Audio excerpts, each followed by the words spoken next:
Elias Lukwago ngono yakwatidde ekibiina ki PFF bendera ku bwa Road Mayor abukeereza nkokolo okutalaga ebitundu by'e Nakawanga akuyega abaayo okumwesiga okumulonda. Ono ng'awerekeddwako abawagizi be Bakira agenda abawuubirako ng'eno bw'abasaba okumwesiga ku ntebe y'obwa Road Mayor.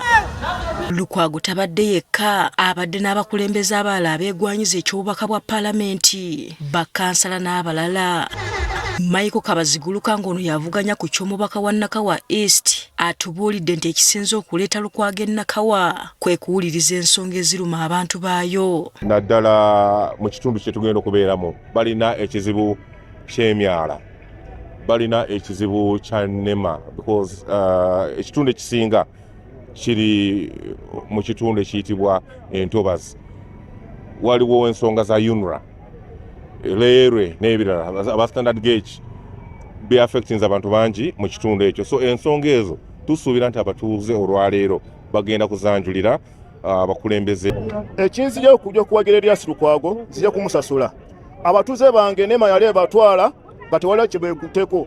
Omulodi wa Kampala Elias Lukwago najja n'abalwanira era abatuuze bange baliwo ku lwa Lukwago. N'abeegwanyiza ekyobwa kansala era ku kkaadi ya PFF batubuulidde bye bagenda okutandikirako singa banaaba baweereddwa ebifo bino. Ensonga za Nakawa almost ze zimu n'eza Makinde East, ensonga y'Entobazi Nema ng'egoba abantu, Leerwe ng'egoba abantu, ze zimu z'ensonga ezitujjeeyo.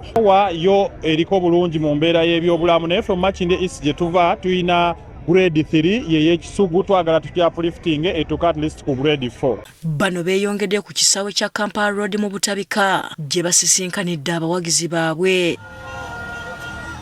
Mu Nakawa y'omu n'omuvubuka Vianney Muwonge ngono yeesimbyewo ku bwa Namunigina era ng'avuganya ku ky'omubaka wa Paalamenti owa Nakawa East naye tumusanze atalaga abawagizi be nju ku nju ng'ayagala bamwesige bamuwe akalulu. Akabonero mbeza bamama ekibakeeza bataka ekibakeeza kwe kulaba ng'ensonga y'okkameza esobola okubeera ng'egguka. Muwonge abadde awerekeddwako abawagizi be naddala abavubuka abakubi b'ebikonde. Emyaka gyonna 7 ayogedde byagenda okutandikirako singa anaaba aweereddwa omukisa okuli ebyobulamu, ebyenjigiriza n'ebirala. Tulabye okusoomoozebwa mu mbeera eya drainage system ne tulaba nga as KCCA tekoze kimala kulaba abantu ng'enkuba buli weetonya abantu tebeebaka, ne tulaba abantu nga basula kutebuuke nga nkoko ya mutamiivu.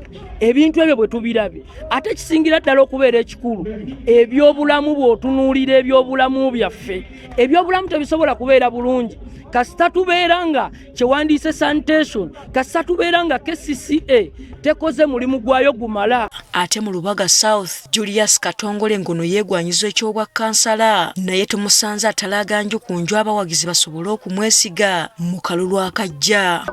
Kunga asfa kunga. Ono awerekeddwako abawagizi be ababadde beebagaza ebipande okuli n'ebyakyagulanya atalaaza ebyalo okuli Kabaawo Zone, Mutundwe, Najja 1 ne 2 kw'ossa ebitundu ebirala.